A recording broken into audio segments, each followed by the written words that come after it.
Muito obrigado pelo convite.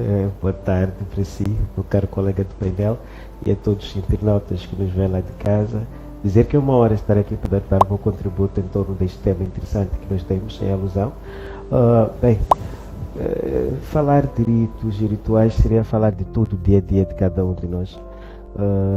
Em que sentido? O que acontece é a interpretação que nos damos a esses ritos e aos tais rituais, porque temos um histórico de uma resistência já de longa data sobre aquilo que são as práticas, né, negras em geral, e aquilo que são práticas religiosas mistas, não é?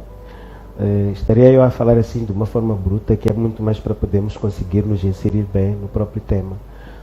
O africano é aquele que, em termos de espiritualidade, ele tem uma capacidade muito forte. Por que que eu digo isso? Ele conectou-se desde os tempos. A mensagem do africano sempre foi conectada com a natureza. É por essa razão que quando a gente fala do nosso Deus, a gente não fala de um religioso, a gente fala de um Deus puro, que é aquele que é informante de tudo aquilo que é a natureza, e os comportamentos nossos como seres puros, que vamos ao encontro daquilo que é a linha da origem humana, sempre baseamos as nossas mensagens respeitando os princípios da vida. Então é daí onde vem a parte onde, quando a gente vivia a nossa vida antes de entrar em certas práticas ocidentais em nós tínhamos mais tranquilidade, nós tínhamos mais comunicação com a natureza, que é nessa natureza onde nós sabemos que o ser humano, se cientificamente é comprovado que o corpo dele contém tudo aquilo que é o solo, não é? Então praticamente nós se pisamos o solo, temos aquilo que são as vibrações que comunicam-se conosco, que é com base nessas vibrações que nós ganhamos o respeito pela continuação da vida. Para dizer que quando a pessoa morre, ou tudo que é ser vivo que morre, termina onde? No solo, não é? Então, quando termina, aquela terminância contém vibrações de energias que, quando nós pisamos o solo, dentro daquilo que é a nossa capacidade espiritual, quando explorada no seu sentido real, conseguimos ter comunicações com o nosso histórico de vida. Então, quando nós saímos, por exemplo, vamos para um seio onde tenhamos aquilo que chamaríamos de um bosque, que seja, né? Sabemos conseguir ouvir as vozes daquilo que lá comunica, porque aqueles seres que estão lá, eles não comunicam-se como nós, mas têm vida, não é? Não há nada que vai crescer sem vida. A nossa capacidade de exploração dessa vida é que vai ser diferente. Vamos, por exemplo, para o seio aquoso, que é o mar. Eu não vou ao mar, chegar lá e entrar sem primeiro respeitar que há uma vida daquele mar, porque se não houvesse, não seria o que é. Então, essa é a natureza do ser humano. Então, para eu respeitar o chão, respeitar as árvores, respeitar a parte líquida, respeitar a parte atmosférica, então tem que saber ter uma capacidade para tal. Então, a nossa oração é muito mais pelo Deus da natureza, que é aquele que não é religioso, não é? Porque esse da religião tem muito assunto que a gente não entende, porque lá tem muita coisa que não quero nem agora entrar lá. Então, no meio disso tudo, nós acreditamos de que existe uma ancestralidade. E essa ancestralidade, como é que funciona? São essas devoluções da vida para o solo e a atmosfera que nós temos. E depois temos também aquela crença, eu como médico tradicional, que diz que nós somos espirituais por natureza. E nós como espirituais, toda a nossa capacidade está no espírito, não em nós como pessoas físicas.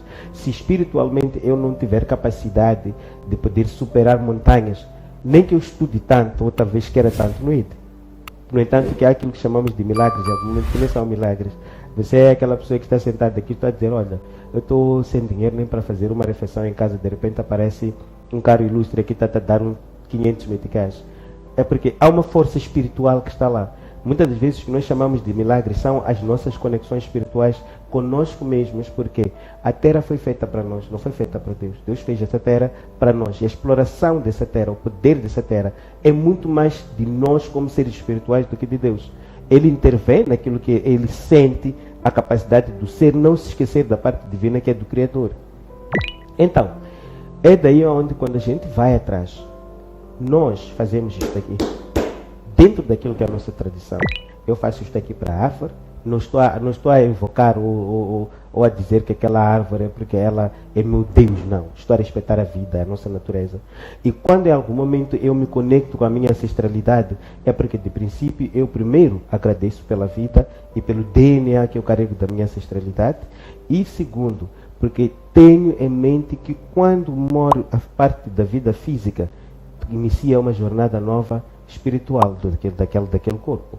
Então, há conexão que não acaba por aí, dentro daquilo que é a minha compreensão. Então, no meio disso tudo, esse processo de eu chegar no mar, parar e respeitar o mar, que é o tal Kupata que estaremos a referir, que é uma forma de respeitar, não é como é que diria, não é invocar ou considerar que aquela praia seja o meu Deus ou alguma coisa, como falam de que tem deuses já que em Xangana, pior para nós que somos médicos tradicionais, dizem Mixo Coimbo, estás a perceber? É porque estamos a negar a onipotência de Deus, então estamos a criar os nossos próprios deuses. Não, eu sou Deus para os meus filhos porque aquele Deus da natureza me deu poder ser um pai e poder educar os meus filhos, gerem dentro de uma linhagem. Os meus filhos são, por direito, obrigados a saberem me dar o meu lugar como pai. E com o meu coração aberto, eles conseguem ter bênçãos através disso. Biblicamente também está dito, não é?